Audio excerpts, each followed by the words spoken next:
कृपया नए दर्शक चैनल को सब्सक्राइब कर ले। धन्यवाद। बहुत समय पहले की बात है, एक गहरे और घने जंगल के किनारे वरुण नाम का एक चित्रकार रहता था।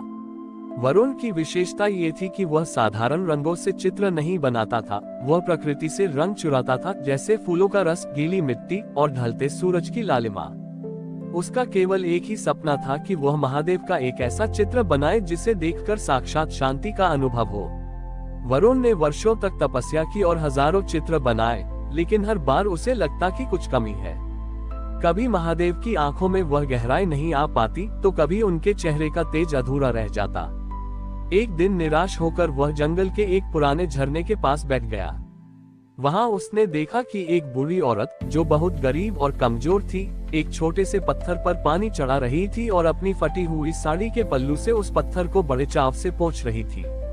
वरुण ने उस महिला से पूछा, माँ, इस टेढ़े मेरे पत्थर में तुम्हें महादेव कैसे दिखते हैं? ये तो कहीं से भी सुंदर नहीं है।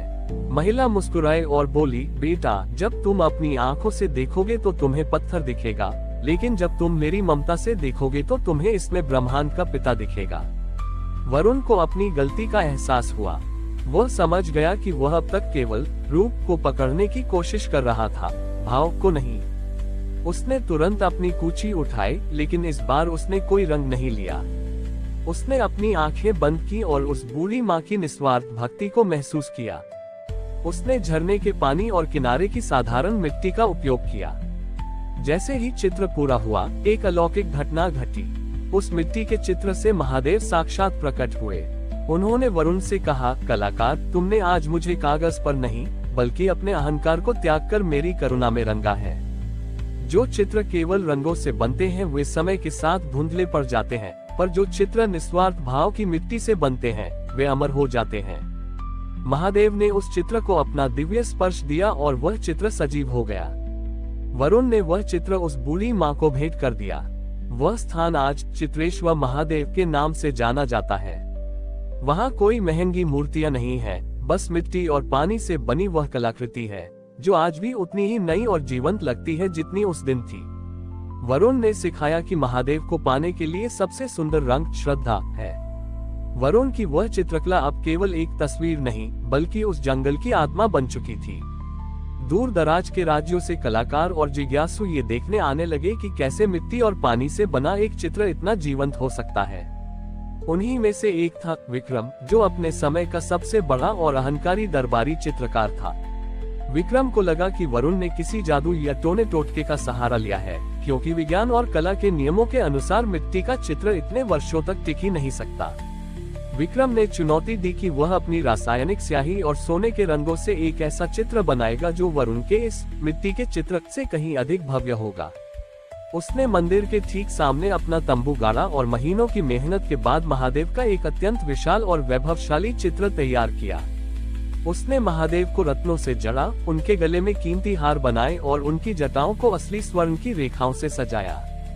पूरा नगर उस चित्र की चमक देखकर दंग रह गया। लेकिन जैसे ही विक्रम ने अपना चित्र वरुण के चित्र के बगल में रखा, एक विचित्र घटना हुई। आसमान में बादल नहीं थे, फिर भी वरुण के चित्र से झरने की बूंदों जैसी फुहारें निकलने लगी। मिट्टी से बना वह चित्र मुस्कुराता हुआ प्रतीत हुआ, जबकि विक्रम का सोने वाला चित्र निर्जीव और बोझिल लगने लगा। देखते ही देखते विक्रम के चित्र का सोना काला पड़ने लगा और उसकी महंगी स्याही कागज छोड़कर बहने लगी। विक्रम घुटनों के बल बैठ गया और वरुण से पूछा, ऐसा क्यों हुआ? मेरा चित्र तो कीमती धातुओं से बना था, फिर भी वह टिक क्यों नहीं पाया? वरुण ने शांति से उत्तर दिया, विक्रम, तुमने महादेव को अलंकारों में कैद करने की कोशिश की, जबकि महादेव उन अलंकारों का त्याग करने वाले वैरागी हैं। तुमने चित्र अपनी प्रसिद्धि के लिए बनाया, जबकि मैंने ये चित्र उस बूढ़ी माँ की आंखों की संतुष्टि के लिए बनाया था। जहाँ प्रेम का गीलापन होता है, वहाँ मिट्टी भी पत्थर से ज्यादा मजबूत हो जाती है। तभी उस मिट्टी के चित्र से महादेव की एक गूंज सुनाई दी, मैं श्रृंगार में नहीं, सार में हूँ। विक्रम का अहंकार पूरी तरह गल गया। उसने अपनी सारी कीमती स्याही और ब्रश जंगल की नदी में विसर्जित कर दिए और स्वयं मिट्टी उठाकर उस स्थान की सफाई करने लगा। उस दिन के बाद चित्रेश्वर महादेव के स्थान पर एक नई परंपरा शुरू हुई। वहाँ कोई भी भक्त फूल या फल नहीं लाता, बल्कि अपने साथ थोड़ी सी मिट्टी और जल लाता है और मंदिर की दीवार पर महादेव का एक छोटा सा भाव चित्र बनाता है। आज भी वहाँ की दीवारों पर हजारों चित्र हैं, जो ये बताते हैं कि महादेव हर उस इंसान के भीतर बसते हैं जो खुद को शून्य मानकर सृजन करता है।